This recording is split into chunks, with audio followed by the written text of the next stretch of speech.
घर की, हमारे आपके लॉज के छत की तरह छत है, ये वो छत नहीं है।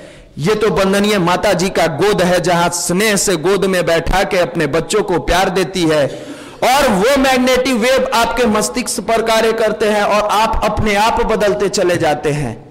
इस परिवर्तन के स्रोत का नाम अध्यात्म है, जो दिखता नहीं है, जो हमेशा शरीर के साथ जुड़ा रहता है, कभी दिखता नहीं है। इसी परिवर्तन के बारे में विवेकानंद लिखते हैं, मनुष्य जिस क्षण अपनी जागृति को जागृत करके सही रास्ते पर चलने के लिए मनोदशा को बना ले, मानसिक रूप से तैयार हो जाए, उस दिन उस मनुष्य का आध्यात्मिक जन्मदिन होता है। जिस दिन आप सोचते हैं कि अब मुझे अच्छा बनना है, उस दिन आपका आध्यात्मिक जन्मदिन होता है, जन्म होता है। फिर लिखते हैं, लेकिन जन्म तो हो गया, पालन होगा कैसे?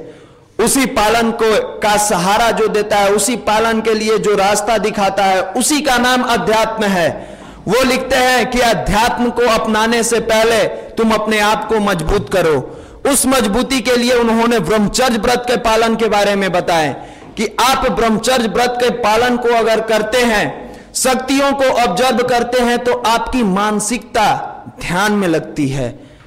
वो कहते हैं, आप गीता के पाठ, किसी भी मंत्र का जाप, जो भी करने के लिए आप प्रयासरत हैं, उसके पहले ये जांच लें कि आप शरीर स्वस्थ हैं।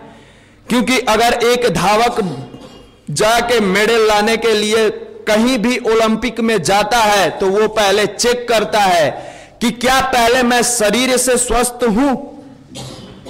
अगर वो शरीर से स्वस्थ नहीं है तो दौड़ नहीं सकता है। हो सकता है कि दौड़ते दौड़ते उसके मुंह से खून निकल जाए, वो गिर जाए, उसके अंग ऐसा जो कि कार्य नहीं करता हो, उसके लिए बाधक सिद्ध हो जाए। जैसे ही आपके शरीर उस अनुरूप कार्य करते हैं कि आप उस कार्य को करने में सक्षम है, आपने अपने मानसिकता को एक बार जरूर टटोल ले कि मेरा शरीर तो साथ दे रहा है, क्या मैं मानसिक रूप से तैयार हूं? यहां तो युवा भेड़ों की तरह आता है, शारीरिक फिट है, मानसिक फिट नहीं रहता है, तैयारी में लग जाता है। बिना मानसिक फिटनेस के आपकी तैयारी सफल नहीं होगी, कभी नहीं होगी। अगर सफलता चाहिए तो शरीर के साथ साथ मन को मजबूत करना होगा। और लिखते हैं कि तुम किसी भी ध्यान, किसी भी पाठ करने से पहले एक बेहतर इंसान बनो। तेरी इंसानियत की हर बू तुझे वो मंजिल दिखाएगी जिसकी तलाश में तू यहां आया था। हमारे आपके अंदर है वो? कभी चेक किया है? पिताजी बेचारे पैसा भेजते चले आए, युवा मंडल में भी आए, लेकिन हमारे अंदर न त्याग की भावना जगी, न सेवा की भावना जगी। बार बार यहां से कहा जाता है, नजरे बदले तो नजारे बदल गए, कश्ती ने रुख मोड़ा तो किनारे बन गए। अपने व्यक्तित्व को जिस इंसान ने बदल लिया, उसकी मंजिल उससे दूर नहीं रहती है, उसके कदमों तले होती है। जिसने अपनी मंजिल की तलाश में अपने दिशा का परिवर्तन किया है, मंजिल उनसे उतनी ही दूर चली जाती है।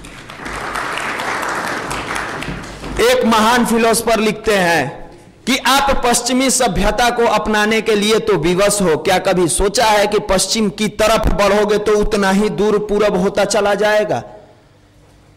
यानी जितने तुम मॉडर्न कल्चर को अपनाओगे, क्या कभी आपने सोचा है तुम्हारी संस्कृति और संस्कार तुमसे उतना ही दूर होता चला जाएगा?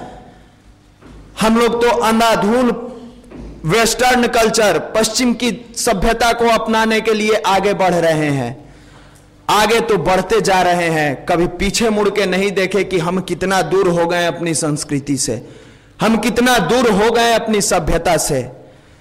मनुष्य अगर ये जान ले कि मनुष्य की मनुष्यता क्या होती है, इंसान की इंसानियत क्या होती है, मानव की मानवता क्या होती है, तो उसके लिए जिंदगी में नौकरी कोई मायने नहीं रखता है।